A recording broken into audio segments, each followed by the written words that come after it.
Vamos que vamos, Pacholada do Rio Grande, do Brasil e do mundo, tá no ar o Papo Pachola, agora 19 horas mais 4 minutos, eu sou @Aquelimário na apresentação do Papo e tem bastante coisa pra gente falar. O ano tá acabando, nós já estamos em novembro, apesar do César Weiler nesse exato momento tá colocando a japona da vovó.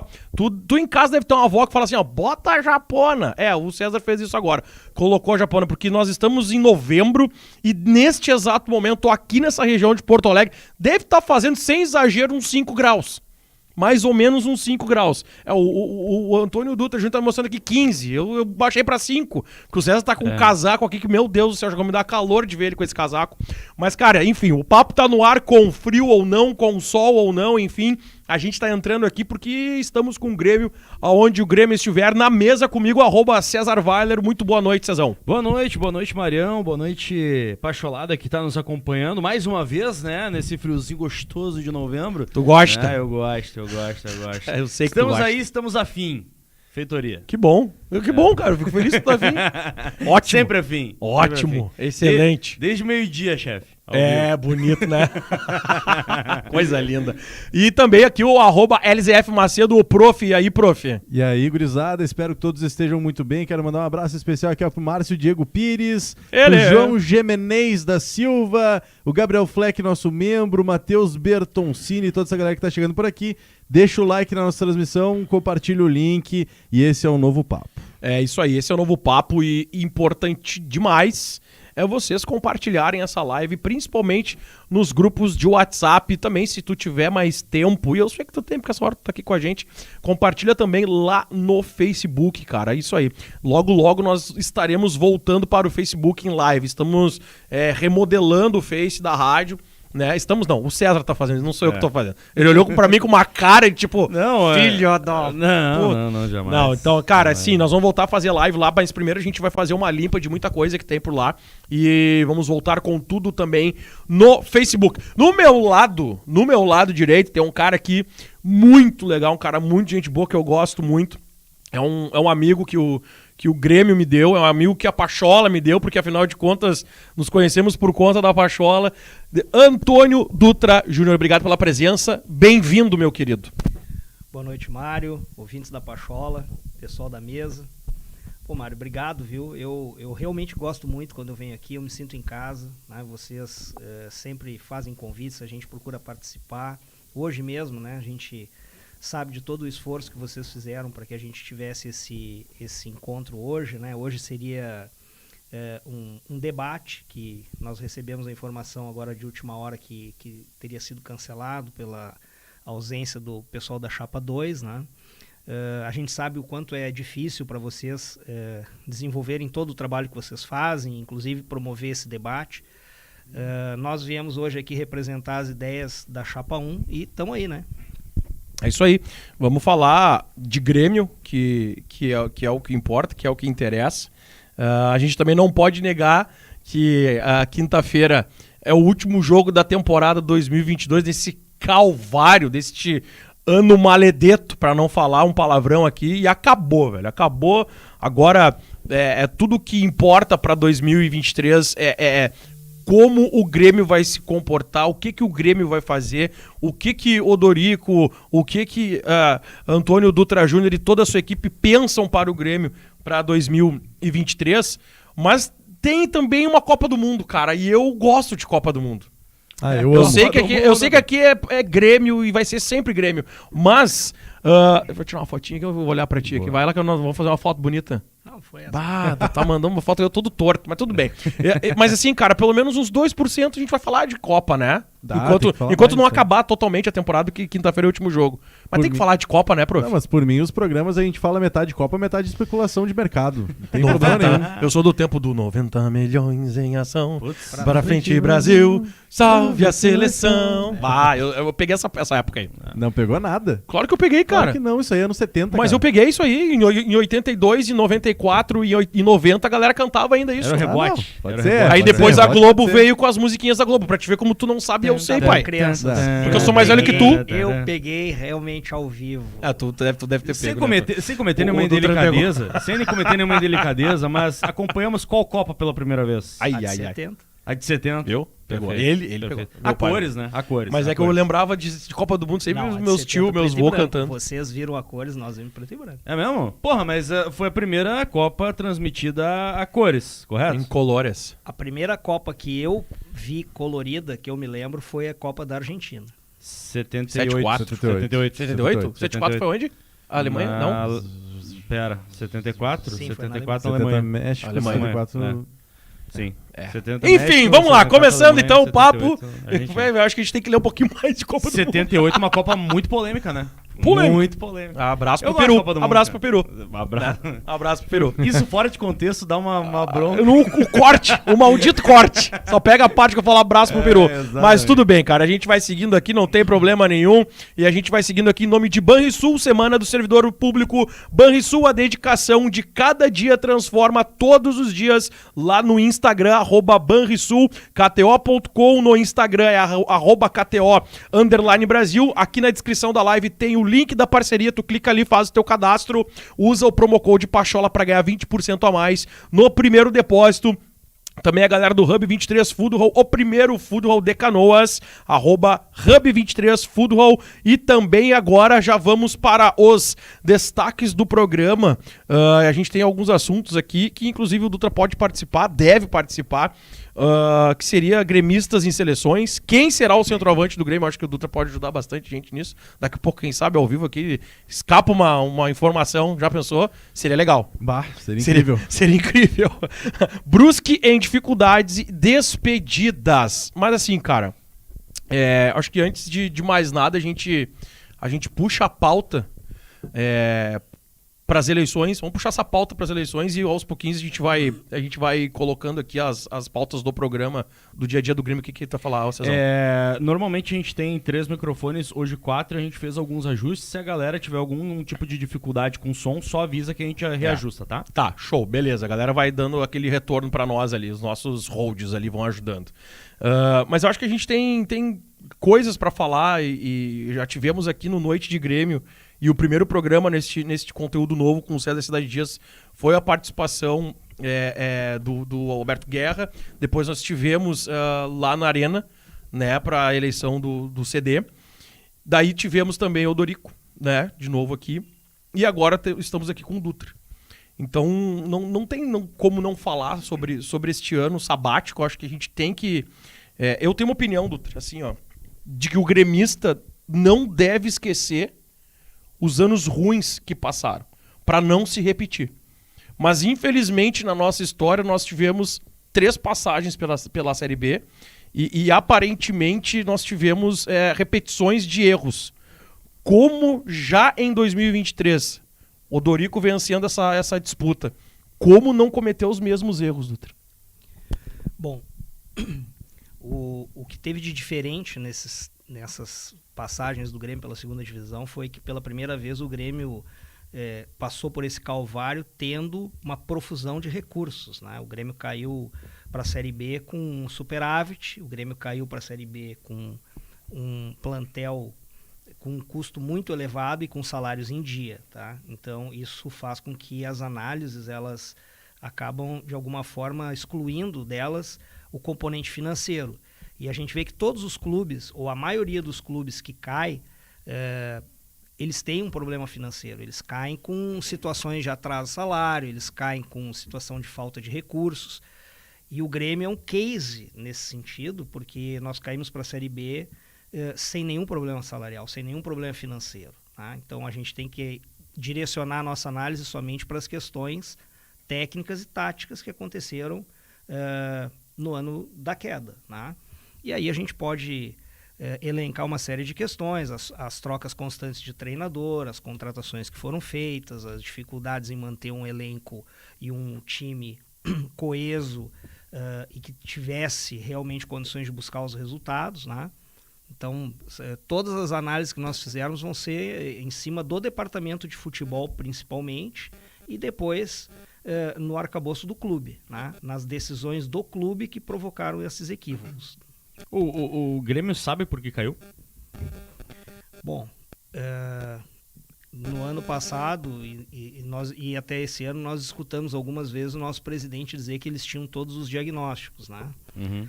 Então me parece que algum diagnóstico ele tem, né? Ele acredita que sabe por que caiu. O clube acredita que que sabe os motivos, né? Mas nós, torcedores, né, vivemos isso de outra forma. Conselheiros veem de outra forma, né? Nós tivemos alguns debates acirrados dentro do conselho.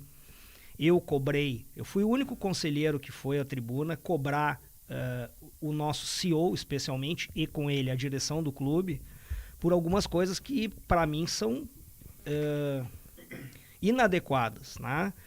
Como, por exemplo, a viagem do CEO para a Europa sozinho, né, para negociar jogador, tendo um executivo de futebol, tendo um vice-presidente de futebol.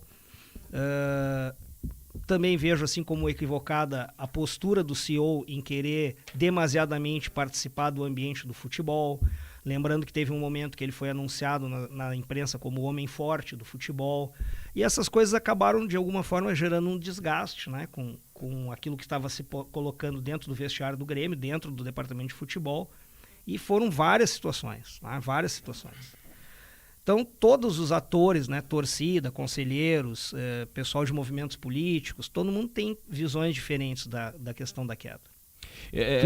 Sempre que a gente olha para uma derrota, né, a gente nunca vai ver nos bastidores do Grêmio aquele grito de vamos lá, vamos para cima deles, né? O que eu quero dizer com isso? É que ganhar ou perder, o resultado final, às vezes mascara o que acontece de bom ou de ruim, tu entende? Aonde que eu quero chegar com isso tudo? Eu tenho uma tese de que o Grêmio já há algum tempo não tinha um plantel coeso, não tinha um plantel suficiente, né? E que talvez, e aí é o ponto que a gente não vai ter a certeza de tudo, talvez o Renato, por estar ali próximo e tal, ter uma vivência com os jogadores, conseguisse fazer até mais do que a gente esperava daquele plantel, né? Pela convivência, pelo dia a dia, conseguir manter motivado, talvez, tudo tese. Tu acha que teve uma dificuldade no plantel, na formação do plantel? Porque assim, chegou um momento que a gente olhava aquele time do Grêmio e analisava, poxa, esse grupo não é pra cair. Mas caiu e caiu merecido, caiu na bola, caiu dentro do campo. Será que a gente estava tão enganado assim com os jogadores, com o elenco, com o plantel? Ou o que o Grêmio lá na interna achava da formação de plantel, do elenco? Os jogadores eram suficientes? Essa relação como é que tá? Essa pergunta dá pra gente abrir ela mais, ela é uma pergunta muito interessante, muito inteligente da tua parte, né? E eu volto na pergunta anterior, né? Se o Grêmio sabe por que caiu, será que o Grêmio sabe por que ganhou? Será que o Grêmio sabe por que foi campeão da Copa do Brasil e por que foi campeão da Libertadores? Porque desde que o Grêmio foi campeão da Libertadores, em 2017, foi disputar o Mundial, quando o Grêmio voltou para 2018, ele ainda teve uma fase com uma certa inércia daquele momento bom que o Grêmio vivia, e até o jogo contra o River Plate. A partir do jogo contra o River Plate, nós tivemos uma queda do desempenho do Grêmio, que foi de alguma forma um pouco mascarado pelas vitórias em Grenais sucessivas e pelas conquistas regionais, tá? Mas assim, a gente via o Grêmio ainda com dificuldades. Fomos à final da Copa do Brasil, quando tivemos também um caminho mais facilitado, mas chegamos à final, perdemos, poderíamos ter ganho, talvez ali as coisas pudessem voltar aos trilhos. Mas, na minha opinião, tendo em vista que 2018, 2019 e 2020 foram os anos da história do Grêmio que teve o maior ingresso de dinheiro no clube, o Grêmio nunca ganhou tanto dinheiro, nunca fez tanto dinheiro como nesses 3 anos, e a gente vê uma lista de contratações absurda de jogadores, onde todo o dinheiro que entrou foi gasto. Nós gastamos muito mal. Então, quando a gente fala em formação de plantel, aí fazendo o gancho com a tua pergunta e tudo mais, né, se a gente botar no papel jogadores, sempre se tem uma percepção assim, pô, o Grêmio não tinha time para cair. Mas, ao mesmo tempo, num momento de dificuldade, o Grêmio vai lá e aposta 21 milhões de reais no Campas, que é um jogador que tinha feito 5 jogos como titular num time insignificante. É o Tolima, né? E esse jogador veio como sendo assim uma contratação de peso capaz de ajudar o Grêmio naquele momento. E talvez não fosse esse que tivesse que vir naquele momento, e os jogadores mais afirmados, capazes de segurar o piano. Então foram essas decisões. O teu celular tá tocando. O avião pode cair por vários motivos, tá? Ele pode cair por um grande erro ou por uma sucessão de pequenos erros, né? Então o Grêmio me parece que foram uma sucessão de pequenos erros e pequenas decisões que somadas são grandes decisões. E esses pequenos erros, eles são mais em relação a essas escolhas de ambiente interno? Ou a gente vai colocar mais na conta do plantel em si, do grupo de jogadores que nós tínhamos? Por que eu te faço essa pergunta, tá? Porque o Mário Godoy, ele começou essa pergunta dizendo, será que a gente tem esse diagnóstico para poder não repetir os erros pro próximo ano? E aí eu volto nessa pergunta também ao te indagar. Porque se nós estamos falando de ajustes de ambientes internos, eu quero muito tentar entender como o senhor enxerga esses erros. O senhor não. Para que não aconteçam daí para 2023, entende? Futebol é um ambiente coletivo, tá? Ele dentro e fora de campo, o futebol ele é coletivo, é uma coletividade. Nós estamos falando ali de um departamento, nós estamos falando de funções, de cargos, de pessoas, né? Nós temos que ter uma estrutura no futebol que permita que ele funcione bem. Por exemplo, nós temos que ter um executivo de futebol de primeira grandeza, né? Ele tem uma série de funções dentro de um departamento de futebol que levam ao sucesso. E também, se a gente tiver um executivo de futebol não tão preparado, as decisões que ele vai tomar vão acarretar problemas para nós. Tá? Então a gente quer um executivo de futebol de primeira grandeza, que com isso a gente já olhando para trás, e para o que o Grêmio, as coisas que aconteceram no clube, em que pese alguns momentos nós tivéssemos profissionais competentes, até vou citar aqui o Zanota, foi um profissional bem competente, que trabalhou conosco, mas tirando ele, a gente teve um hiato nessa função, tá? Eu acho que com um profissional competente no departamento de futebol, um executivo competente de primeira grandeza, nós já vamos eliminar uma série de erros dessa sequência de erros que tu falou, tá?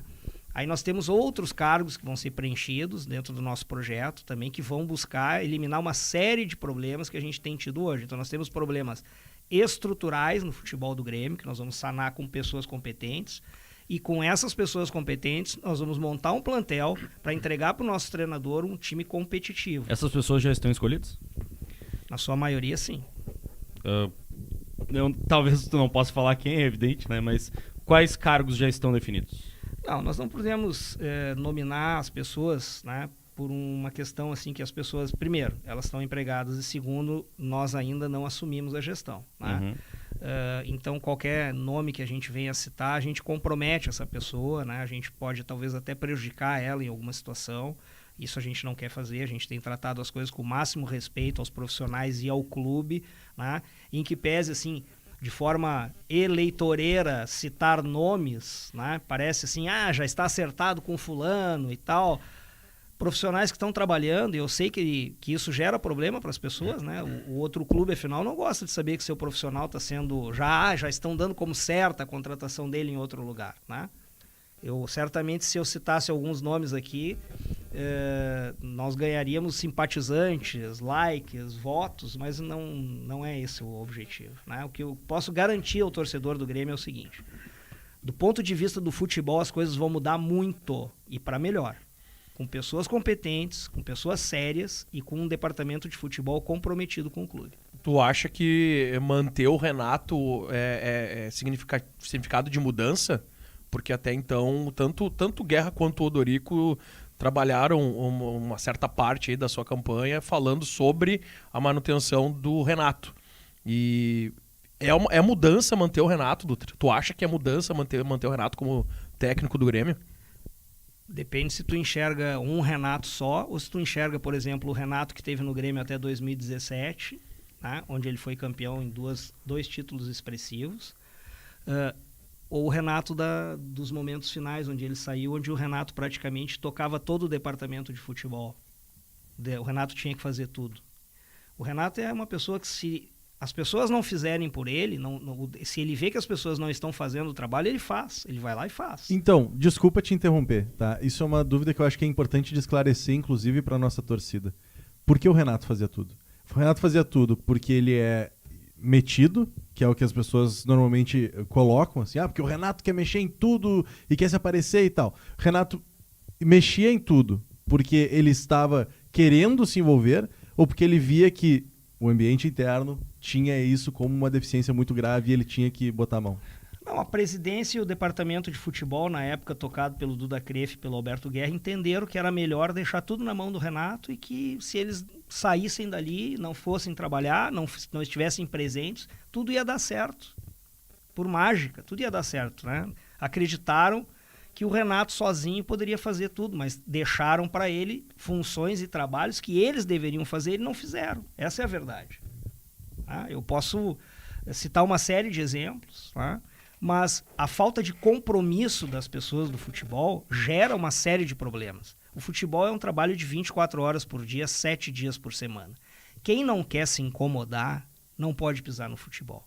Quem não quer perder o sono não pode ir para o futebol. Quem quer ir para a praia, quem quer viajar, quem quer ir para casa em Punta del Este, quem quer almoçar em Gramado, não pode ir para o futebol. Futebol é para quem é do ramo, é para quem gosta da confusão, quem tem que se envolver com problema de jogador, empresário, sabe, logística, viagem, alteração de calendário, cartão amarelo, suspensão, julgamento. Cara, Não tem folga. nem terminei. Aqui, ó, a lista é muito maior que isso. Praticamente não tem folga. Não tem folga? Não, te ligo às 3 da manhã. 3 da manhã tu recebe ligação. Agora, quem quer ir pro futebol para bancar o bacana, para dar entrevista depois do jogo, para pegar uma viagemzinha pro Rio, para Salvador, para o Nordeste, cara, eu aconselho que o cara vá para outra função no clube, viaje com o time de vez em quando, mas, cara, deixa o futebol para quem sabe, quem quer trabalhar, entendeu? Porque assim, ó, quando o futebol do Grêmio nos últimos anos esteve na mão de pessoas comprometidas e que trabalhavam, o resultado foi taça, título. Quando o futebol do Grêmio esteve na mão de pessoas que não se comprometiam com o Grêmio, não tivemos mais taças e títulos. Essa é a verdade. Agora, estão tentando vender uma ideia que essas pessoas que por lá passaram e ficaram 30 meses no futebol do Grêmio, agora vem como a renovação, como uma novidade. Jovens, novidade, vamos assumir o futebol. Já assumiram, já estiveram e não venceram. Então não podem depois querer pedir para ser de novo, entendeu? Como me dê uma chance. Agora eu prefiro estar com quem já ganhou, Mário, e sabe como ganhou, do que estar com alguém que nunca ganhou e vai dizer que agora vai conseguir ganhar. Quais são os pilares, assim, da questão da profissionalização? Porque, assim, se fala muito, se utiliza muito essa palavra, tá? Mas quando essa ideia foi formulada por vocês da Chapa 1, assim, quais são os pilares que vocês não negociam? Que vocês não podem deixar de lado, que vocês não podem deixar de fazer para realmente transformar o futebol, transformar o clube, na verdade, em um clube mais profissional. Te dou um exemplo para ficar mais claro. Beleza, a gente fala de um executivo de futebol. Isso é chovendo molhado, é óbvio, né?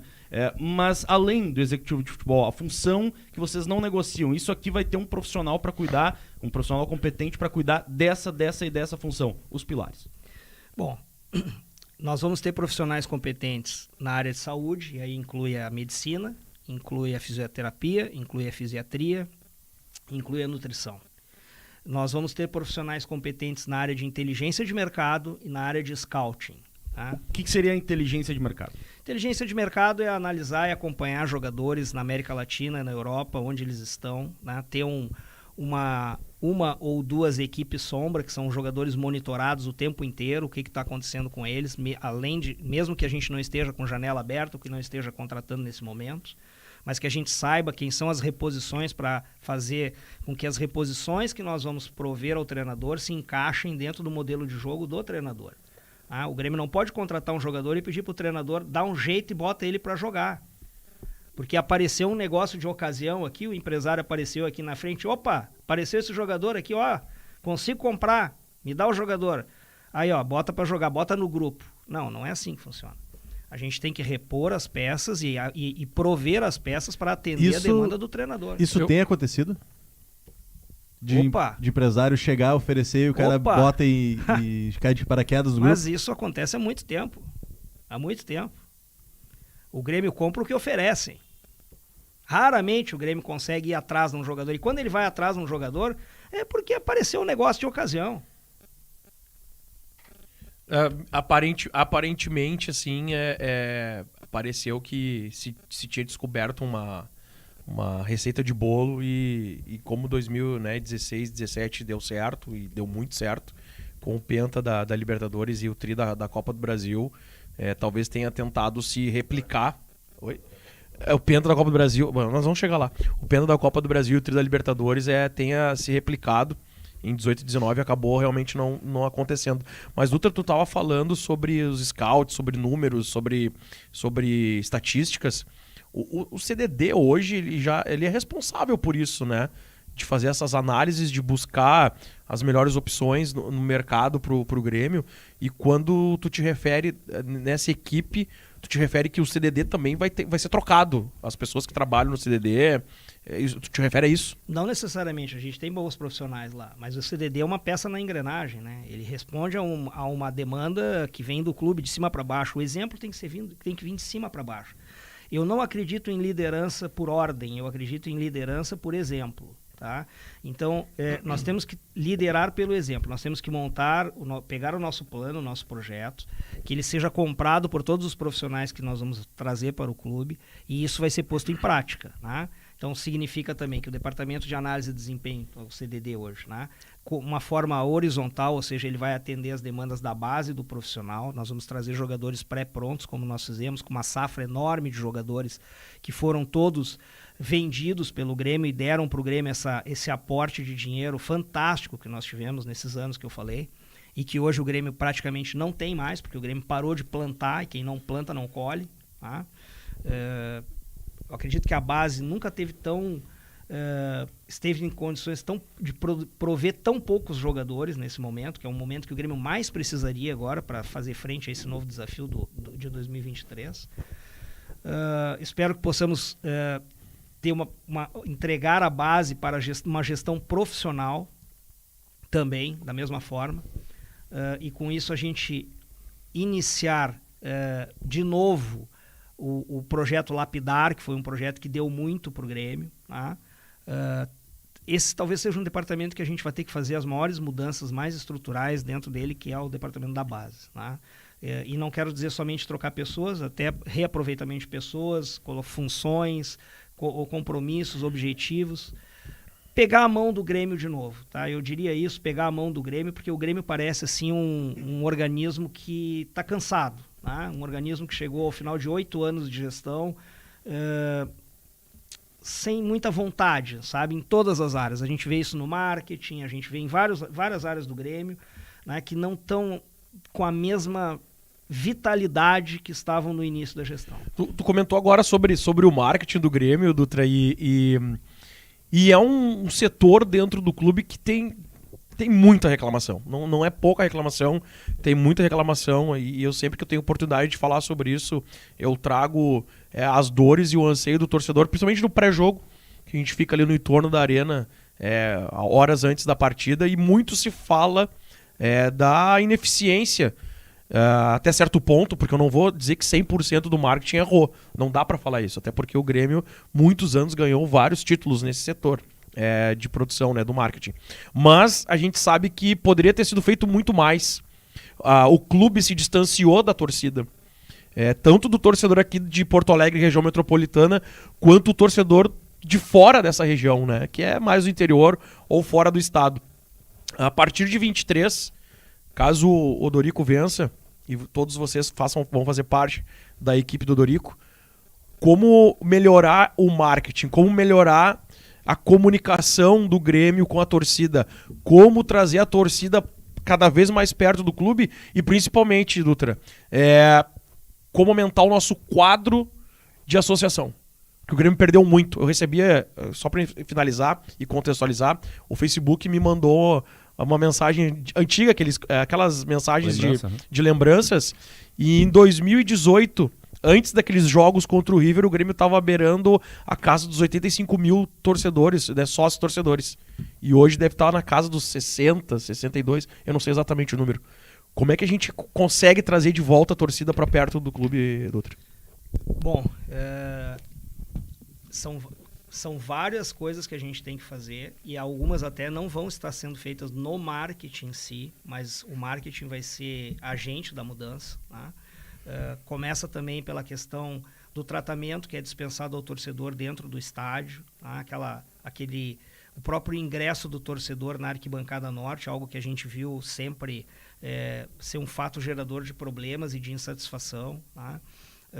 Nós temos que ter profissionais no marketing que possam desenvolver produtos novos, que tenham novas ideias, que possam fazer determinadas coisas que a gente não fez até hoje, como explorar bem um jogo, fazer um match day melhor, mais qualificado. Eu não sou um cara de marketing, tá? Eu tenho acompanhado algumas conversas, estamos falando com profissionais do mais elevado quilate, com experiência em futebol, com experiência não só em clubes, mas também em seleções, que já passaram por Copas, sabem como rentabilizar a paixão do torcedor, e o Grêmio precisa disso. O Grêmio tem já há bastante tempo pesquisas que demonstram que a torcida do Grêmio é uma das mais, talvez a mais engajada do Brasil. O Grêmio é o clube que mais vende camisetas no Brasil. Ninguém vende mais camisetas do que o Grêmio. Não é à toa que é mais fanática, né? Até porque não é à toa, lindíssima a camiseta do Grêmio. Né? Cada vez que sai uma, a gente pode olhar e dizer assim, essa camisa não ficou boa, aí vai lá, olha e compra. Dá 2 semanas já tá lindo, tu sabe que eu já fui desses, né? Eu já fui desses de olhar a foto e, essa camiseta não ficou legal. Aí o cara vai lá na Grêmio Mania, vai lá dar uma olhada e, peraí, eu acho que eu deveria ter pensado um pouquinho antes de falar, né? O Grêmio hoje, ele tem uma oferta pequena de produtos, ele podia ampliar muito essa oferta. A questão dos licenciamentos da marca Grêmio não é bem trabalhada, o Grêmio recebe pouco dinheiro pelo licenciamento da marca, os produtos não são bem explorados.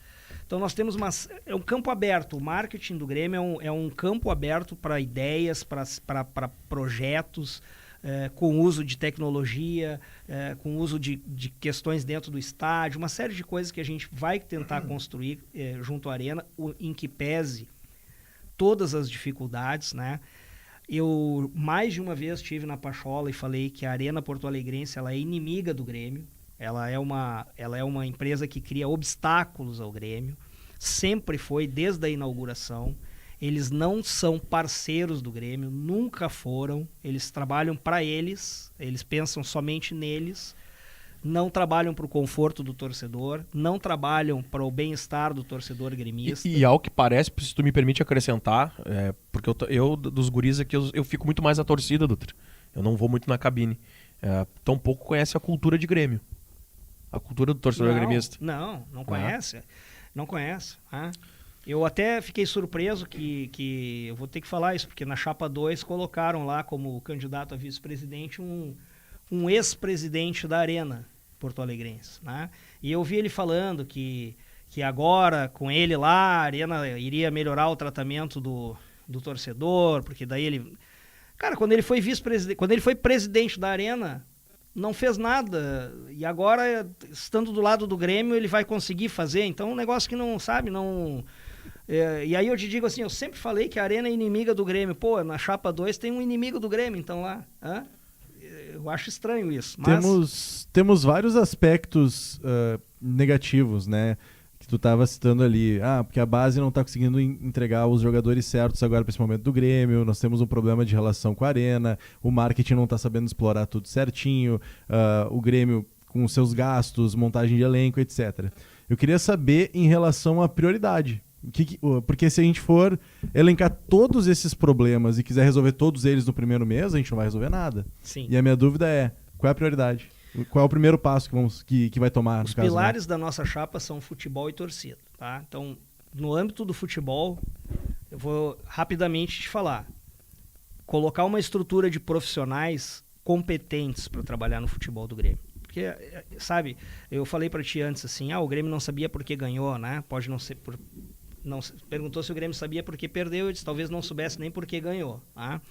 Quando nós ganhamos, em 2016, 2017, criou-se no clube um discurso, que vocês vão lembrar, de que o Grêmio tem processos. Os processos, foi repetido à exaustão. Tá? Os processos são fundamentais em qualquer organização, mas eles só vão se mostrar vencedores com profissionais qualificados, com profissionais bons. No momento que você tira os profissionais dessa equação e acredita que se botar A ou botar B ou botar C é a mesma coisa porque eu tenho um bom processo, tá errado.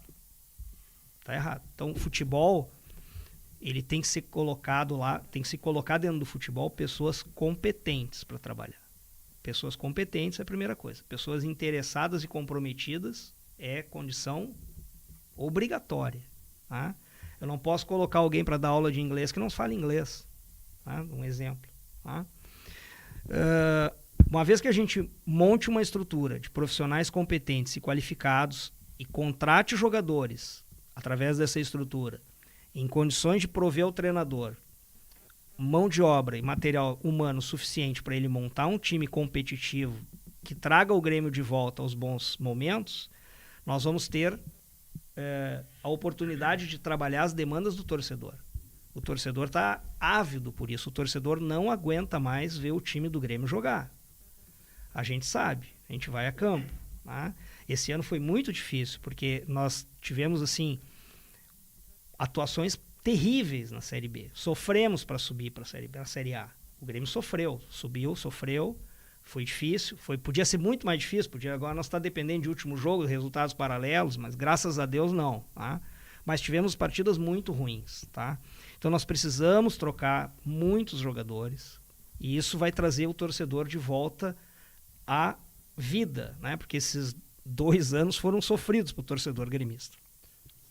O outro pilar que nós temos, que é o pilar da torcida, ele envolve a questão do marketing, ele envolve a questão do tratamento digno ao torcedor na arena, ele envolve as demandas que vêm do estado inteiro, de torcedores do interior, que chegam do interior e precisam ser melhor atendidos na arena. Então, esse trabalho vai ser feito muito vai ter, sobre esse prisma, nós vamos ter muito trabalho, porque tem muitas coisas a se fazer. E aí envolve marketing, envolve administração, envolve o quadro social, envolve uma série de elementos do clube que precisam trabalhar em conjunto. O Grêmio consegue fazer algo efetivo para que a gente tenha um melhor tratamento na arena? E por que eu te pergunto isso, tá?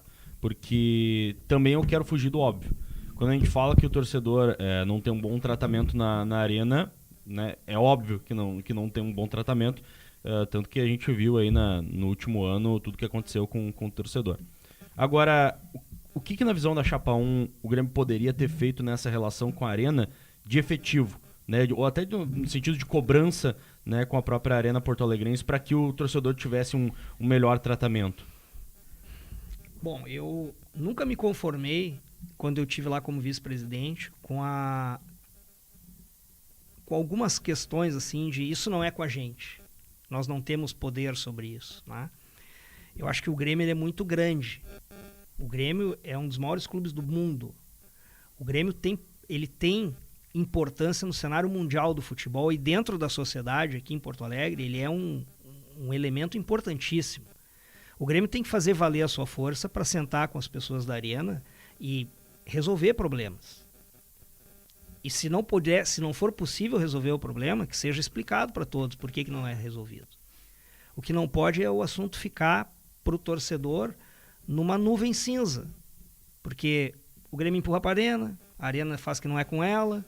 O resultado para o torcedor é nada.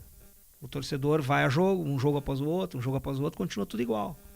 O Grêmio tem que comprar as demandas da torcida. O Grêmio tem que se sentir dono daquilo ali. Ele tem que se sentir dono da dor do torcedor. Se o torcedor tem uma dor, essa dor não é do torcedor, ela é do clube. Se o torcedor está sendo maltratado porque a arena coloca uma catraca para entrar 8.000 pessoas, faltando 20 minutos para começar o jogo, o torcedor que é empurrado naquela catraca, aquilo tem que doer no clube, não no torcedor. Ele está vendo o seu torcedor ser maltratado e o Grêmio tem que fazer alguma coisa. O Grêmio tem que ajuizar uma ação, se for o caso, o Grêmio tem que convocar reunião, o Grêmio não pode desistir do torcedor, ele não pode virar as costas e dizer assim, isto não é problema meu. Esse eu acho que é o ponto que enfim, tu acabou chegando, Dutra, que eu achei mais interessante mesmo. Que quando a gente fala, né, vira tudo no conceito, mas agora tu foi bem específico, né? Pô, não tá, vamos lá, vamos conversar, vamos sentar e conversar. Não aconteceu com a conversa, vamos ter outro tipo de ação, mas que se tem algum tipo de ação. Esse eu acho que é um ponto interessante, né, dessa ideia, né? Dentro do teu comentário, da tua resposta também, da pergunta aí do Cezão, Dutra, a compra da Arena, eu acho que é uma pauta que ela vai ser retomada. Ela corre ainda nesses pré-jogos de Grêmio, a galera fala muito sobre isso. Eu quero saber de ti e representante aqui do Dorico, enfim, do pessoal da Chapa, essa compra da Arena, vocês têm essa visão de que vale a pena, de que não vale a pena, se segue pagando até o final das parcelas? Como vocês enxergam essa questão da Arena? Porque assim, eu entendo e eu vou falar pra ti, eu já vivi isso. Dessa questão de ter dificuldade de Grêmio com a Arena Porto Alegrense. É evidente. Eu já passei por isso, eu vou falar como torcedor, tá? E é muito complicado, principalmente o pessoal que vai lá no setor norte da Arena. E como tu bem disse, né? Uma catraca para 8 mil pessoas, é um empurra, e tem criança, e tem mãe, e a maioria das pessoas, a maioria não, 100% das pessoas vai pro jogo do Grêmio para se divertir, para curtir, para estar com os amigos e muitas vezes sofre com isso. Na compra da Arena, em tese, pode-se melhorar isso. Pois essa mão não será da Arena Porto Alegrense. Essa demanda vai ser do Grêmio. Enfim, compra da Arena. É uma meta, não é uma meta? Como é que vai ser isso para 23, caso o Dorico vença? Eu não quero usar isso como promessa, né? Porque não está dentro do nosso programa, a não ser a melhoria das condições. Nós vamos trabalhar muito para isso, para melhorar a gestão do estádio perante o torcedor. É a percepção do torcedor é que me interessa. Se aquilo ali a gente vai conseguir fazer com melhorias de receita para o Grêmio, não, isso vem em segundo plano. A primeira coisa que nós temos que tratar é o quanto aquilo que nós vamos fazer vai ajudar o torcedor. Vai melhorar o acesso do torcedor, vai melhorar o conforto do torcedor. Aí entra dentro do estádio, fora do estádio, as ações da IPTC, as ações de trânsito, que para mim também sempre foram negligenciadas, as saídas do estádio com jogo muito cheio, sempre foram meio mal conduzidas. Eu não via o Grêmio atuante nesse sentido. É sempre cômodo para o Grêmio. Isso é com a IPTC, isso é com a Arena, isso não é comigo, entendeu? Eu acho que o Grêmio precisa tomar posse dessas questões. O Grêmio precisa ir à frente dessas questões. Ele tem que ser presente no poder público, naquilo que é pertinente ao poder público, e na Arena, aquilo que é pertinente na Arena. Tá? É claro que, através do Odorico, que conhece profundamente todas as questões contratuais da Arena, é uma pessoa muito bem preparada para isso, trabalhou em cima disso desde o primeiro momento. Ele vai tentar, de todas as formas, com os executivos, com um dos nossos vice-presidentes, principalmente, que é o Remy Accord, foi a pessoa que negociou o contrato com a Arena, trazendo para o Grêmio uma condição de sobrevivência, porque o primeiro contrato que foi assinado com a Arena levaria o Grêmio à falência. O Grêmio não teria como pagar. Já não existiria o Grêmio, pessoa jurídica, CNPJ, teríamos falido. E esse foi a grande sacada do terceiro aditivo do contrato da Arena, que foi conduzido na gestão Fábio Koff. Tá? E quem foi o negociador desse contrato foi o Remy Accord, que é meu colega, candidato à vice-presidência na chapa do Odorico. Eles vão trabalhar muito profundamente para que o Grêmio possa avançar nessas questões, em situações que o Grêmio está há 8 anos parado, não conseguiu avançar nada. Eu mesmo fiquei 2 anos participando de reuniões semanais, toda segunda-feira, tratando do assunto da Arena, e ao final de 2 anos o assunto não tinha saído do lugar. Eu queria só voltar umas casinhas ali, porque foi anseio da nossa audiência, tá? Obrigado, prof. O Cutelaria Forja de Festa, grande abraço, Cutelaria. Tava falando com ele hoje de tarde, inclusive. Ele pergunta algo bem interessante. Primeiro, Renato, plano A, Dutra, e temos um plano B? E qual ou quais seriam os nomes interessantes para um plano B, se não Renato? Bom, a questão da permanência do Renato, ela foi quem fez o primeiro movimento para isso acontecer foi o Odorico, que esteve presencialmente com o Renato, foi escutado o Renato se havia dele um desejo de permanecer no Grêmio, e ele manifestou esse desejo de permanecer no Grêmio. A partir daí, nós avançamos a mais uma vez reuniões e contatos por telefone com o Renato e com seu representante, que é o Gerson Oldenburg, né?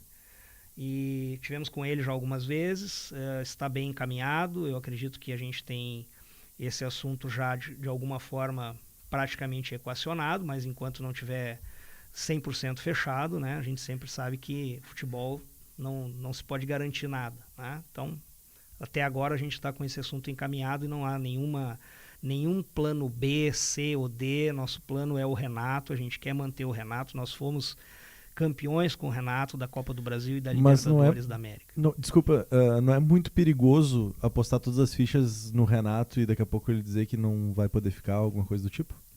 Não acho que seja perigoso. O Renato tem uma relação com o Grêmio de muitos anos. Ele sempre foi com o Grêmio uma pessoa leal e muito direta e muito sincera, tá? Não vejo o Renato, em hipótese nenhuma,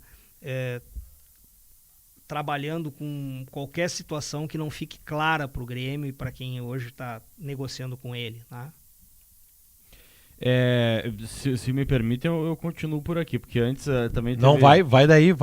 E aí o pessoal da live também mandem perguntas, né? Eu acho que a audiência certamente tem questionamentos e é importante que a audiência traga também pra gente botar na mesa aqui. O Renato já está de posse de uma proposta nossa, tá?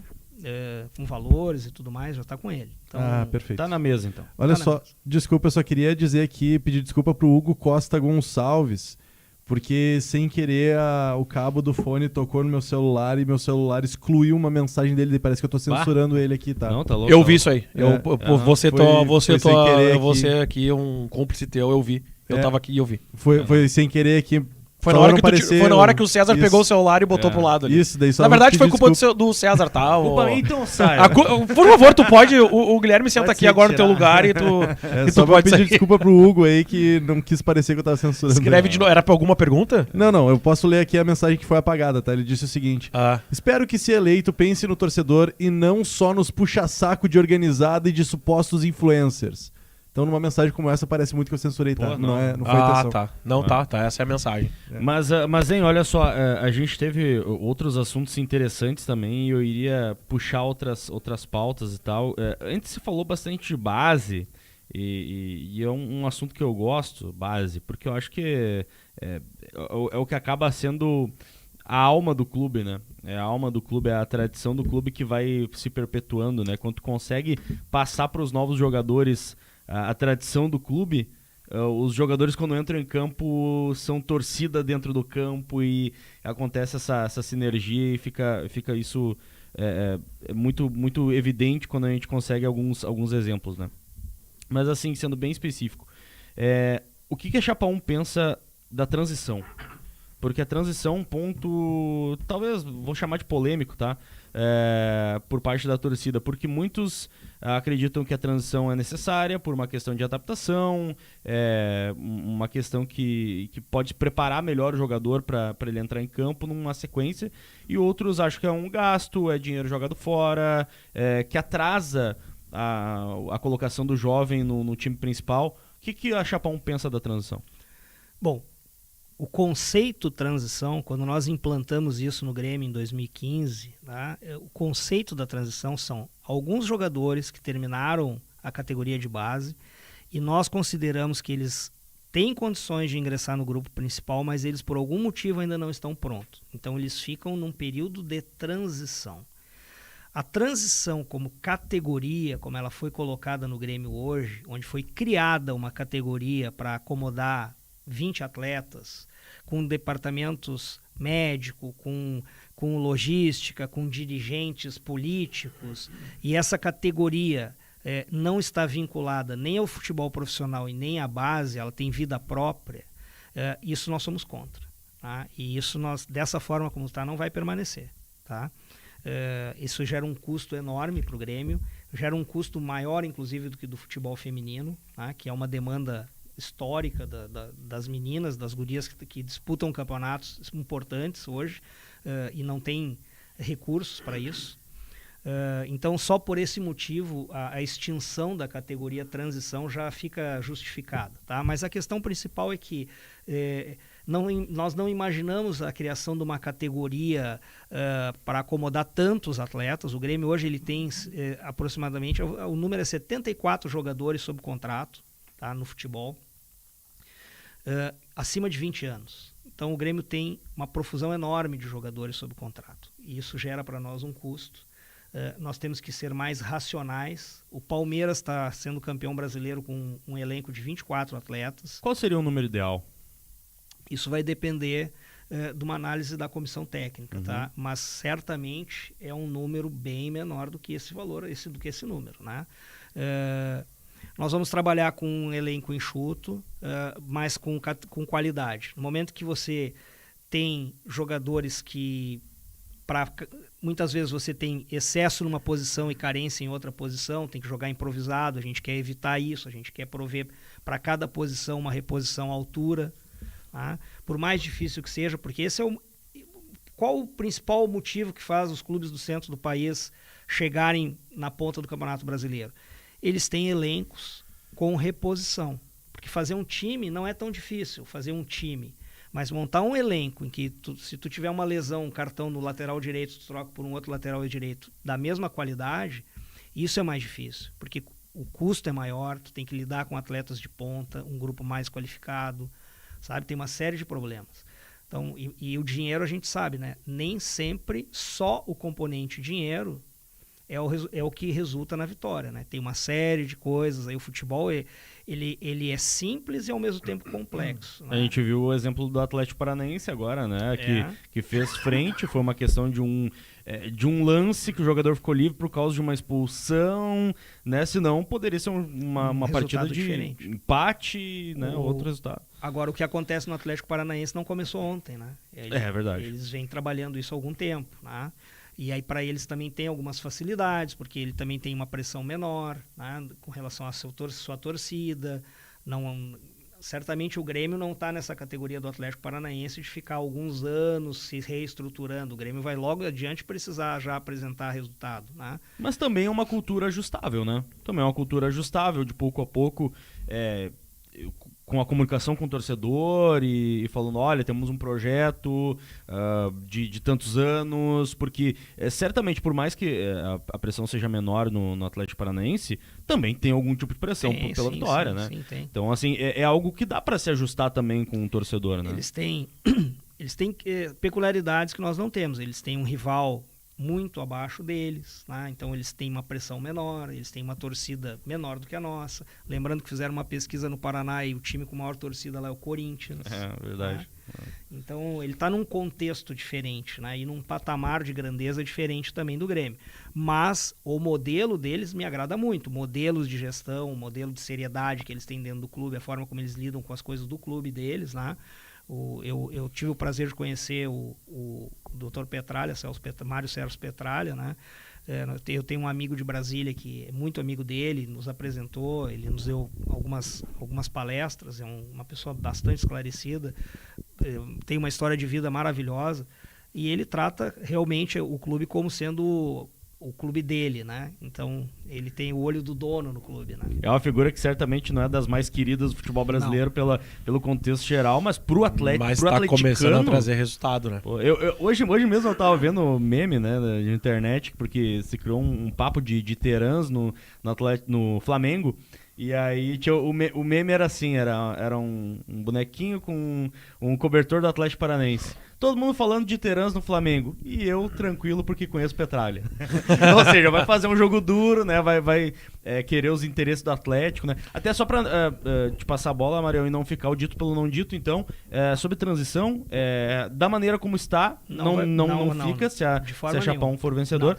Mas o conceito talvez permaneça. O conceito com relação a atletas que possam estar saindo da categoria de base e ainda não estarem prontos para o profissional, esse vai permanecer, porque a gente sabe que acontece, tá? Eu me lembro, por exemplo, que passamos, eu vou dar um exemplo só, que é o Everton Cebolinha, um jogador que nós sabíamos, né, pelas análises que foram feitas, que ele só iria despontar para o futebol mais adiante. Então a gente lembra do Everton entrando e sendo vaiado, errando, uma série de coisas que aconteciam, porque ele ainda não estava maduro, tá? E esse é um processo, alguns jogadores demoram um pouco mais, tá? Eu acho que o Grêmio tem uma série de travas que não aproveita os jogadores com uma idade como outros clubes aproveitam, né? Então o Grêmio, os jogadores da base que chegam no profissional, a maioria deles já tem uma idade, né? Não é nenhuma surpresa, assim, né? Isso pode ter também em relação com o tipo de jogador que nós trazemos, né? Uma série de coisas, tá? Mas assim, eu acho que o Grêmio pode aproveitar pontualmente jogadores com menos idade e evitar com isso a profusão de jogadores em transição. Esse número é um número muito alto, né? 74 jogadores bom, eu confesso, para mim é inimaginável, né? Tantos contratos. Esses contratos, eles foram analisados para poder ser enxugado, porque deve ter contrato ali mais extenso, e aí talvez dificulta alguma negociação, rescisão, ou nessa análise a maioria dos contratos já deve estar enfim, acabando, e vai ser mais simples de enxugar essa quantidade. Eu não digo a maioria, mas tem diversos jogadores sob contrato que o contrato termina agora no final do ano, tá? Mas tem muitos contratos que estão em vigor e alguns foram até renovados agora, né? Nós vamos dar uma analisada um por um, caso a caso, né? Esses jogadores, muitos deles podem servir para outros clubes que não o Grêmio, né? Possam interessar outros clubes. Então ser emprestado, né? São jogadores que vão entrar em negociações, certamente, ou vão ser emprestados, enfim, né? Desonerando a nossa folha. Mas então isso vai ser mais gradativo, não vai ser tudo agora, sumiu. Dia 16 de novembro ali, o Odorico e todos vocês vão lá, entram no Grêmio. Geral, seguinte, gurizada, já nem vem novembro, dezembro tão liberado. Não vai ser assim, obviamente. Isso vai ser um passo a passo, estudo de cada caso, para com o tempo ser feitas as tomadas de decisões. Sim, nós vamos trabalhar de forma intensa, mas as coisas não são do dia para a noite, né? Nós temos um período aí que nós vamos tomar pé de todas as situações e tratar cada caso é um caso. Individualmente, aí sim vamos ver quem fica, quem vai. Um outro assunto que a gente tem que falar, agora já é 8 horas em ponto, cara, voou o programa. Papo tá bom. Tu tem mais alguns minutinhos com a gente? Eu queria só fazer uma ponderação sobre a participação do nosso internauta aí, né? Que se referiu às organizadas, tá? Eu acho esse um ponto importante, porque eventualmente esse assunto surge, né? E sim, nós temos contatos com algumas das organizadas, a maior de todas as organizadas do Grêmio, que é a Geral, que se constituiu depois num movimento político, né? Nós temos contato com a torcida jovem, nós temos contato com a Rasta também, nós temos contato com representantes das organizadas, tá? Eu, como vice-presidente, atuei diretamente na implantação do DTG, que é aquele Departamento do Torcedor Gremista, que depois ele assumiu uma série de questões com relação à festa do jogo, a questão da decoração do estádio, até mesmo a participação nas reuniões com o juizado e as questões das punições que o Grêmio recebeu, tá? Então, naquele momento, eu tive contato com a realidade dos torcedores das organizadas, assim como eu tenho contato com todos. Aliás, eu sou sócio da Arquibancada Norte, tá? Eu tenho duas cadeiras, no gramado do Grêmio, e tenho uma carteira de sócio da Arquibancada Norte ali, que eu entro com ela, que eu comprei, tá em nome da minha neta, né? Esse título ali, e eu seguidamente ia a jogo ali. Então eu conheço como ir a jogo na arquibancada, como eu era do Olímpico. Eu assistia jogo atrás da goleira lá, junto com a torcida jovem, né? Vocês não eram nascidos ainda, eu já estava lá, tá? Então, assim, eu não me envergonho disso, eu vim daquilo ali, entendeu? Eu até 2005 não tinha nem dinheiro para ser sócio do Grêmio. Então, se tem uma coisa que eu acho que eu posso dizer que eu sei como é ser como torcedor do Grêmio, o famoso torcedor comum, né? Sou eu, tá? Não tenho nenhum problema de dizer isso, né? Aliás, quando eu passei pelo caminho, assim, de virar vice-presidente do Grêmio, conselheiro, vice-presidente do Grêmio, eu fui também, como muitas pessoas, de alguma forma, não digo criticado, mas adjetivado, assim, como que um cara desses chegou à vice-presidência do Grêmio, né? Isso existe um pouco disso, né? Assim, o Grêmio é um clube mais tradicional, tem seus sobrenomes, né? As pessoas mais aristocratas, né? Mas o Grêmio está num momento em que a nós, torcedores, foi permitida uma entrada no clube e uma participação maior na vida política do Grêmio, né? Agora, com nessa eleição, por exemplo, nós tivemos alguns conselheiros eleitos na nossa chapa que são integrantes de torcida organizada. Tá? E o Conselho Deliberativo do Grêmio, o que é? O que ele deve ser? Ele deve ser uma representação do universo de torcedores do Grêmio. E se você é dirigente do Grêmio, você não pode esquecer que existe a figura da torcida organizada e fugir dela e não querer contato com ela. Porque dentro da torcida organizada, nós encontramos pessoas excelentes, nós encontramos famílias, nós encontramos pessoas que eventualmente num jogo vão brigar, vão perder a estribeira. E o Grêmio, nós como dirigente, nós não compactuamos com violência, nem os líderes das organizadas compactuam. Isso é algo que acontece pontualmente e tem que ser combatido. Agora, é muito fácil dizer assim, as organizadas são os marginais, as organizadas... Cara, sabe, a generalização não é boa. Agora, dentro da Arquibancada Norte, e respondeu o nosso amigo ali, a grande maioria dos torcedores que ali estão não são de organizada. Tá? Não são. São torcedores que vão ali pela festa, muitos, e a maioria, eles vão ali porque ali é barato. Ali é o lugar do estádio mais barato. E quando a gente tem um lugar do estádio frequentado por pessoas que ali vão porque não tem condições de ir em outro lugar do estádio, nós não podemos fingir que nada acontece ali, que é tudo coisa da organizada. Não, tem muita gente que está ali porque precisa. E ele vai ali, ele gostaria de assistir o jogo sentado, talvez, ele gostaria de levar a filha na Gold, tá? Ele gostaria de levar a filha no gramado, mas ele tem que ir ali, porque se ele não for ali, ele não vai ao jogo. E o Grêmio não olha para essas pessoas. Então não é porque eu tenho contato com a organizada que eu não dou atenção para o resto da torcida. A organizada como Conselho Deliberativo, cara, é a mesma coisa que eu assumir o futebol e dizer que eu não quero conversa com empresários de futebol. Os empresários é parte do futebol.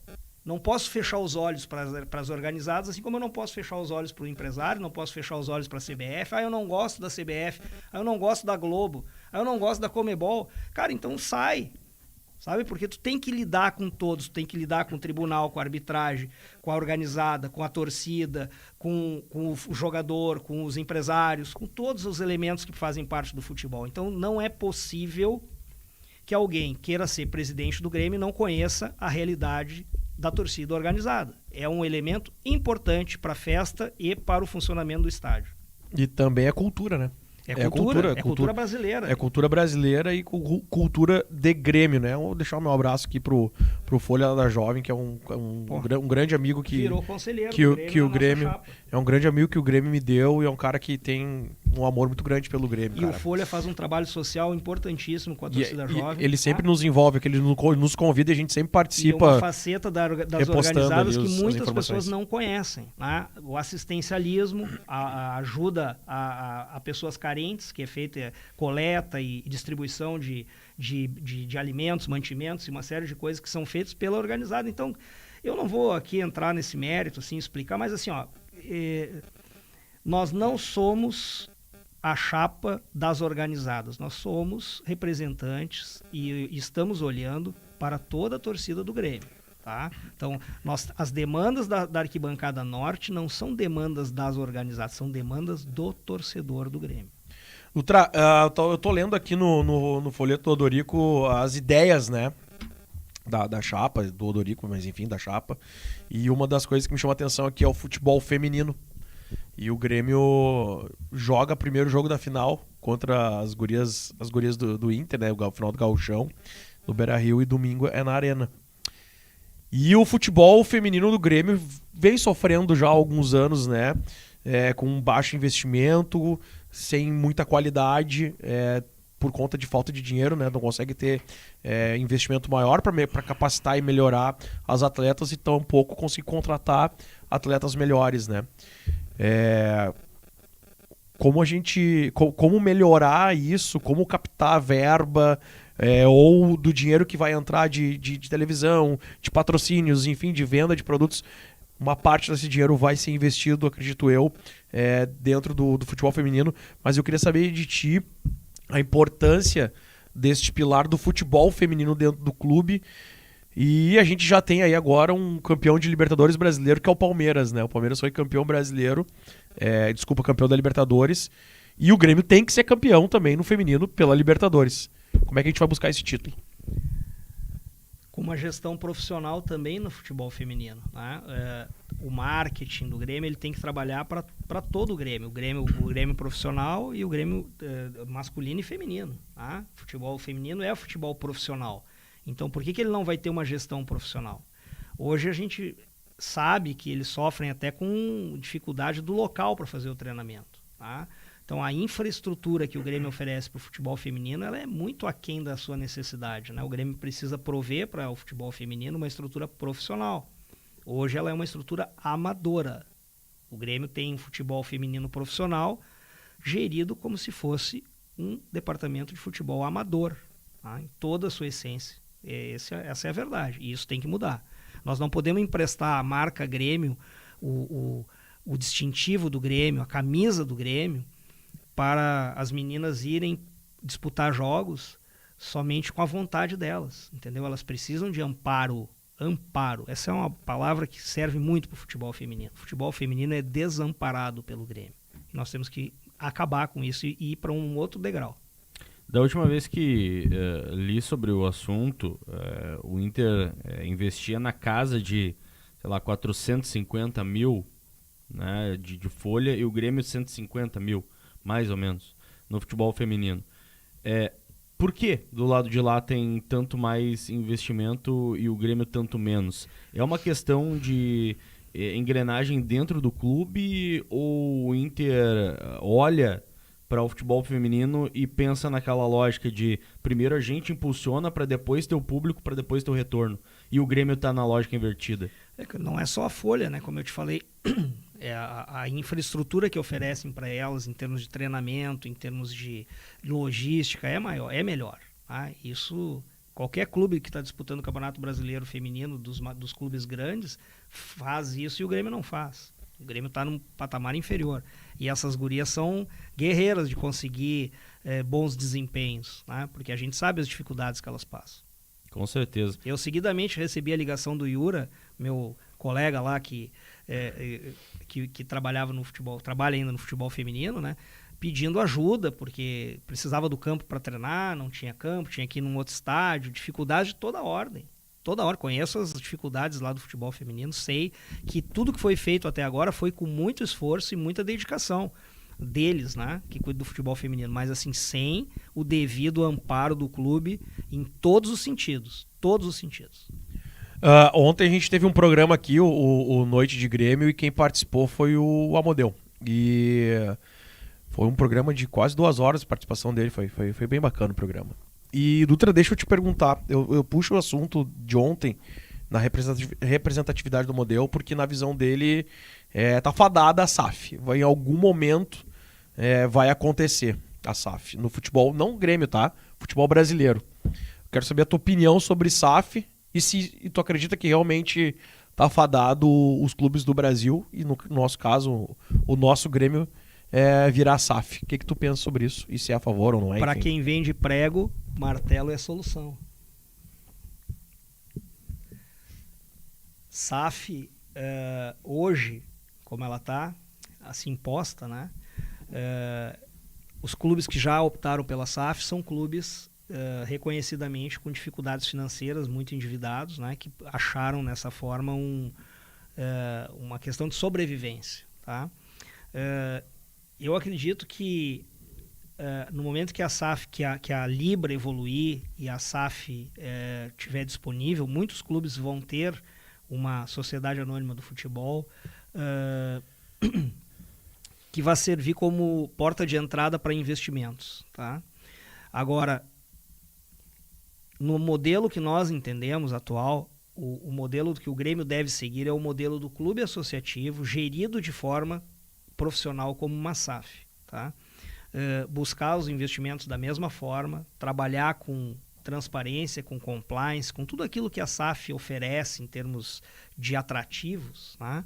Mantendo ainda as condições de clube associativo, dentro do enquadramento tributário que o clube associativo oferece, né? Sem um desespero para que o Grêmio vire uma SAF. O Grêmio ele pode avaliar toda a questão da SAF com tranquilidade, ele não está desesperado para fazer uma SAF. Tá? No momento que acontecer a Libra, tem muita discussão ainda sobre como isso aí vai funcionar, e o Grêmio está... Esse assunto para o Grêmio, primeiro dentro do Grêmio, esse assunto ele é embrionário, ele não está devidamente explorado, não está devidamente entendido, tá? Esse assunto sequer transitou dentro do Conselho Deliberativo em nenhuma da reunião. Os conselheiros precisam estar muito bem instruídos e aparelhados sobre como é a SAF, sobre quais as condições que isso vai determinar para o clube, o quanto isso é bom ou ruim. Os conselheiros são os representantes da torcida do Grêmio, foram eleitos para estar dentro do Conselho Deliberativo, e esse assunto tem que ser pauta dentro do Conselho Deliberativo. Então, esse assunto está muito distante da realidade do Grêmio. Mas é um assunto da moda, né? É um assunto bacana, todo mundo quer falar de SAF. Tá em voga. Só para registro, eu penso dessa forma também. Estou satisfeito com essa resposta. Claro. Assim, bem conceitual que eu vou te falar agora, mas o Grêmio se inspirou em algum modelo já existente de clube, e aí eu te pergunto muito com um modelo que eu sou absurdamente fã, que é o modelo do clube que infelizmente não fez o que tinha que fazer em 2006, né? Que é o Barcelona, né? Que é um clube também gigantesco, que olha muito bem para a sua base, né? Que tem, pelo menos tinha, né? Ótimos profissionais de gestão, e que faziam, como um clube associativo, como tu disse agora, como um clube associativo se tornar um dos maiores do mundo. O Grêmio olhou para algum clube em específico, assim, tu vê como eu tô te perguntando um modo conceitual, assim, né? O Grêmio olhou para algum clube específico para se inspirar ou não? Não, atualmente sim, não, mas o Grêmio lá em 2014, o Grêmio fez um projeto que teve um embrião lá dentro, em 2014, chamado Avançar Juntos, e ele tinha uma grande parte desse projeto foi embasado no modelo do Barcelona, tá? Isso em 2013, 14, tá? Algumas coisas a gente perseguiu, outras não, tá? Acho que existe a realidade europeia, que não é a mesma nossa. O Grêmio tem o seu caminho, tem a sua tradição. O que nós sabemos é que o Grêmio precisa ser gerido de forma profissional por pessoas que vão se dedicar integralmente ao clube. Ainda acreditamos que existe espaço para os entes políticos, os famosos dirigentes abnegados. Eles têm a paixão pelo clube, o amor pelo clube, o sentimento pelo clube. E eles dão suporte aos profissionais. Eles dão suporte nas relações que os profissionais vão ter com o Conselho Deliberativo, com a torcida, com os outros entes políticos do clube. Hoje nós temos aproximadamente 25 movimentos políticos dentro do Grêmio, com as suas representatividades dentro do Conselho. Então não é possível que a gente do dia para a noite entregue o clube somente a uma organização profissional, uma SA, sem participação de nenhum elemento da torcida. Eles vão estar dentro do conselho, eles vão ser voto. Muita coisa tem que evoluir dentro do Grêmio para isso acontecer. Tá? Do ponto de vista organizacional, é um oceano de coisas que tem que se fazer. Não é simplesmente abrir um CNPJ e dizer que nós temos uma SAF. Tá? Tem mais coisas que tem que ser feitas. O Grêmio tem que equacionar a sua questão patrimonial com o Olímpico e Arena.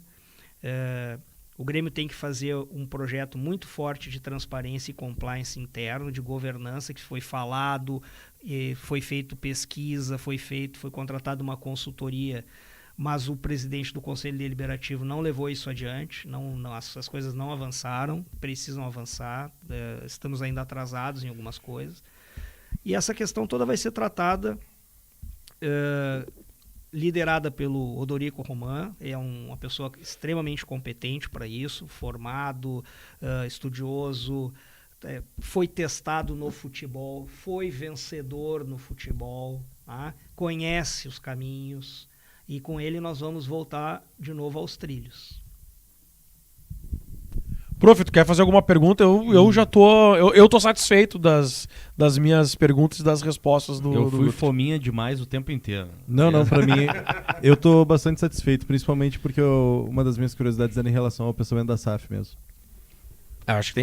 Eu acho que ainda tem muita água pra rolar sobre SAF, né? E eu acho que o Dutra também colocou muito bem nessa...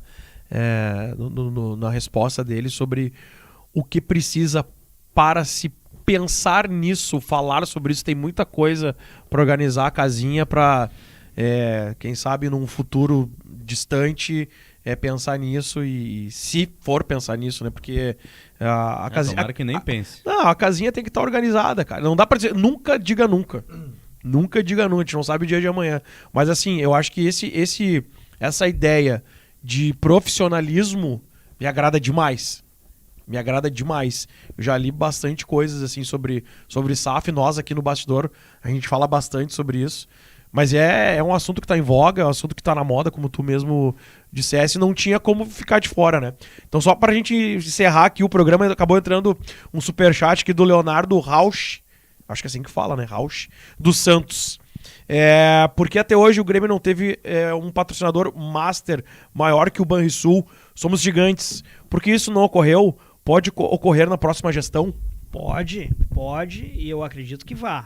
Claro que tu é favorável, o que tá lá não tá aqui, que tá aqui não tá lá? Eu acho que o Grêmio tem luz própria. O Grêmio é o maior clube do sul do Brasil. Talvez um dos maiores talvez não, ele é um dos maiores clubes do mundo. O Grêmio não tem que se balizar no que o nosso tradicional adversário bota na camisa ou não. Se ele não botar na camisa, eu não boto. Então, se ele botar, eu tenho que botar o que ele bota. O Grêmio tem que ter seu caminho. Se o Grêmio encontrar um patrocinador que não tem essa prerrogativa de ter que negociar nos dois clubes, cara, boa sorte para nós, vamos embora. Mas o Grêmio é tradicional, o Grêmio é o paquiderme, né? Ele prefere o certo pelo duvidoso, né? Ele fica na bola de segurança, então o Grêmio se contém, não, mas toda vez, o Banrisul todo ano, né, tá ali sempre, é fácil, pega o telefone e fala, pois é, tudo bem, isso é verdade, tá? Eu já tive lá, eu sei que isso aí também pesa na hora de tomar a decisão. Mas o Grêmio não foi atrás das empresas. O Grêmio espera que uma empresa passe na frente aqui e diz, olha, lembrei agora que eu podia patrocinar a camisa do Grêmio. Sabe? O Grêmio não prospecta, o Grêmio não se vende. E nós queremos dentro... aliás, no organograma oficial do Grêmio do Planejamento Estratégico não existe área de marketing. A área se chama comercial e marketing. Só que o componente comercial o Grêmio apagou. O Grêmio fala área de marketing. Porque vender parece uma coisa meio vergonhosa, assim, parece meio que é errado, feio, né? Feio. Vocês trabalham com patrocinadores, né?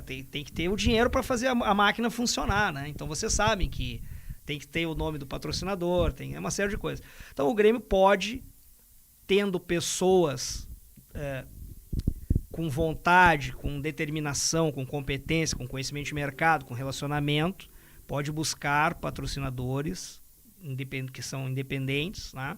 E montar uma série de elementos hoje desassociados com o lado de lá. Tá bom, acho que é isso aí.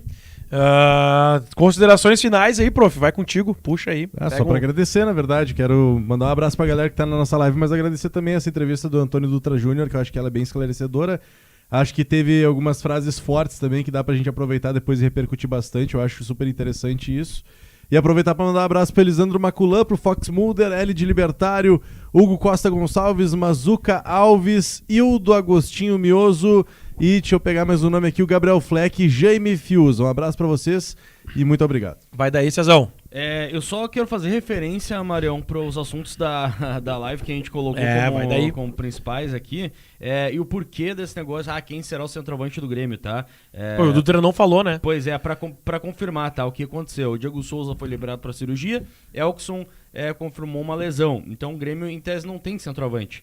precisa buscar uma liberação do Kevin Querrada e é isso que vai tentar para ter um centroavante. Pra quinta-feira, né? Isso, ou vai depender dos treinos para o que o Renato vai fazer algo diferente. Falando no jogo de quinta, que é contra o Brusque está com dificuldades ainda, espera uma posição da CBF sobre ônibus ou avião para poder vir para cá, para Porto Alegre, por conta de tudo que está acontecendo no nosso contexto geopolítico, né?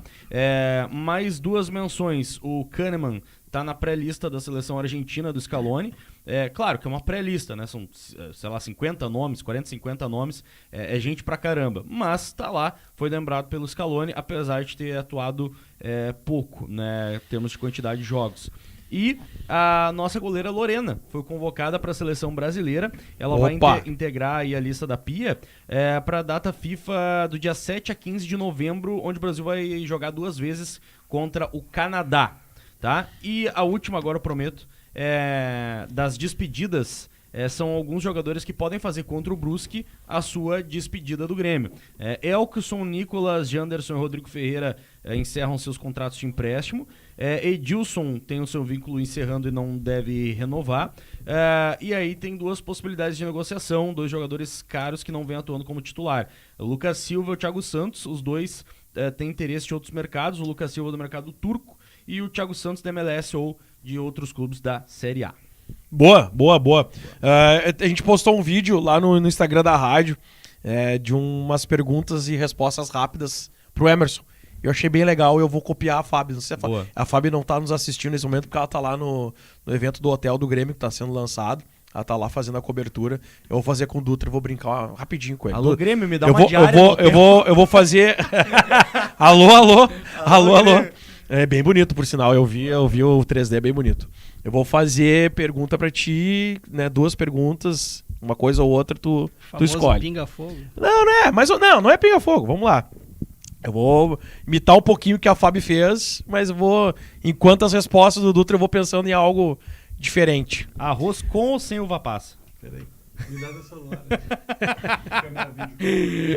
Tu vai gravar essa aí. 8 horas mais 26 minutos. 8h26. Deixa eu botar pro Esse é o Papo Pachola, entrevista com o Antônio Dutra Júnior, integrante da Chapa 1 de Odorico Román, presidência do Grêmio. Vamos lá então. Vamos fazer essa brincadeira aí. Tá preparado, Dutra? Vamos lá? Manda aí, né? Tá, vamos lá. Eu vou pegar coisas relacionadas ao Grêmio. O Cezão já foi falando de comida. Mas... Tô com fome. Não, mas pode até ser, né? Que pode até ser. Mas vamos lá então, Dutra. Camisa tricolor ou celeste? Tricolor. Jogar um Grenal, dia de sol ou dia de chuva? Dia de chuva. Me surpreendeu. Eu achei que ia falar dia de sol. Vou falar de comida. Churrasco ou sushi? Churrasco. Renato Portaluppi ou Jardel? Renato Portaluppi. Esse aqui já sei a resposta, mas eu vou fazer. Fábio Koff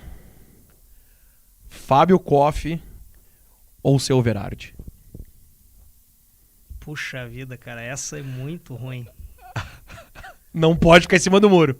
Não pode ser Muraldino. Fábio Koff ou Seu Verardi? Fábio Koff. Eu falei que eu sabia a resposta, mas eu puxei o Seu Verardi. Cara, o Seu Verardi é uma figura... Eu, em 30 anos de Grêmio, de 89 pra cá, mais de 30, eu nunca ouvi uma vírgula negativa do Seu Verardi. Nunca. Olha, eu entrei no futebol, assim, verde, né? Fui colocado num ambiente hostil para atuar no futebol. Tive que me virar praticamente sozinho. O Seu Verardi me acolheu, me ensinou coisas do vestiário. Era uma pessoa sempre amável e disponível, uma pessoa disposta a passar o conhecimento que ele tinha. Não era uma pessoa que dizia assim, o que eu sei é para mim, ou ter algum sinal que fosse de arrogância. E ele até poderia ter, porque ele conhecia tudo do Grêmio, tudo. E assim, uma pessoa fantástica, que eu nunca vou esquecer o que ele fez quando eu cheguei no futebol, tá? E o Dr. Fábio Koff, que sempre lidou comigo assim de uma forma maravilhosa, me ensinou muito também, me chamava de mosqueteiro, tá? foi uma das pessoas que foi muito importante e um dos responsáveis por eu ter virado vice-presidente do Grêmio.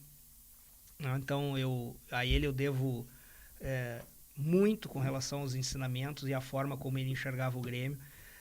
Eu sei que o Odorico, da mesma forma, o Dr. Fábio tinha o Odorico na mais alta conta. Nós que viemos assim da arquibancada, do cimento, dos blogs, da onde o Grêmio menos esperava que pudessem vir dirigentes, né? Por ali que nós viemos e tivemos acesso ao clube já adultos, né? Já criados em termos de Grêmio. E são pessoas assim, as duas essas que tu falou, até me emocionei um pouco, porque são pessoas que deram pra gente, sabe? É muito difícil alguém ensinar no futebol do Grêmio, principalmente no Grêmio, né? O Grêmio não lida bem com vencedores, tá? Tu vê poucos elogios a quem venceu, tá? O Odorico mesmo é um cara que sempre foi muito humilde. O Odorico sempre buscou as glórias para o Grêmio e não para ele. O Odorico nunca tratou de se vangloriar de ter sido campeão, de ter sido tricampeão da Libertadores, de ter sido campeão da Copa do Brasil. É uma pessoa extremamente clubista, ou seja, o Grêmio está acima das vaidades dele, inclusive. Então, assim, isso faz com que, eventualmente, as pessoas...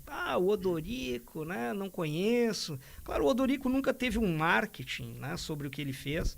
Ele nunca se vangloriou, nunca foi colocado em nenhuma posição acima daquilo que ele achava. Não é midiático, né? Não é midiático, entendeu? É um cara que... Agora, conversa com ele. Aliás, Mário, eu tô decepcionado que não teve debate hoje. Eu quero debate. Eu quero que as pessoas entendam quem tem projeto, quem tem conteúdo. Eu quero que as pessoas vejam a diferença entre os candidatos. Eu quero que seja debatido o Grêmio. Vamos falar de Grêmio. E não é deve ter algum motivo para o cara fugir de debate. Não querer debate, não querer se expor, entendeu? Porque eu conheço os dois. Eu sei que o preparo do Odorico é muito maior em todos os sentidos, no futebol e fora do futebol. Então, no momento que isso for... explicitado na forma de um debate, vai ficar claro para todos. E eu espero que o lado de lá reconsidere e compareça aos debates, que hoje era um dia de debate. A gente tentou promover, acabou não acontecendo. E para encerrar, então, essa brincadeira, para encerrar mesmo, o Natal tá chegando, né? Falta pouco para chegar o Natal. E, bom, o Odorico, né, suponhamos que venceu, tá lá, presidente do Grêmio. O que tu vai pedir pro Papai Noel para 23?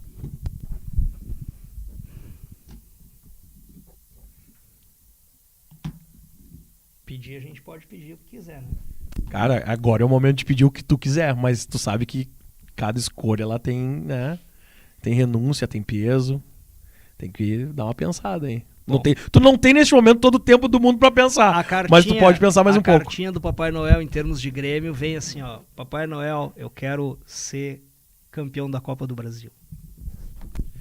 Me serve bastante. O Hexa é bem-vindo. Inclusive, seja ele no gauchão, se for num finalzinho de Grenal, me serve também. Mas a Copa do Brasil é o sonho de todo torcedor gremista, mas vamos ficar com bastante pé no chão, porque 23 vai ser um ano complicado pro Grêmio, vai ser um ano de criatividade para quem assumir, né? Seja na vitória do Odorico ou na vitória do Guerra. Dutra, obrigado, cara, viu? Obrigado mesmo. Como eu falei no início do programa, Dutra é um dos pouquíssimos dirigentes que abriram a porta do Grêmio para Pachola lá em 15/16. É um cara muito legal, eu gosto muito dele. Desejo sucesso, independente de qualquer coisa. Desejo sucesso na tua vida pessoal e, obviamente, muito sucesso na tua vida de Grêmio. Obrigado, viu, cara? Tamo junto. Obrigado, Mário. Obrigado a vocês aí, tá? Eu tenho muito orgulho de participar aqui. Eu sempre digo pro Mário que a gente acompanhou o projeto lá do início, né? E, cara, é notável o que vocês conseguiram aqui, sabe? Isso é um feito, assim, não, é para poucos isso aqui. Porque a gente sabe a dificuldade que é construir isso. E eu tenho orgulho da Pachola, tá? O pessoal ia lá em casa e eu tinha um adesivo colado na geladeira da Pachola, né? E aí os caras, Pachola, te lembra no início, assim, né? Eu lembro. Quer Eu dizer, lembro, isso, bastante. Isso foi uma construção até para que as pessoas respeitassem, né? Para Verdade. entender o trabalho. E, cara, tá lá o adesivo, acho que até hoje lá na geladeira. E essa abertura de portas lá em 2015/16, que eu digo 2015, porque a gente nasce em 2015, mas foi em 2016 que a gente acabou se conhecendo. Essa abertura de portas, essa oportunidade de vem aqui, conhece essa pessoa, conversa com esse aqui, apresenta o projeto. Tudo isso ajudou pra gente chegar onde chegou e a gente não vai parar porque o Grêmio tá aí, tá vivo, tá forte.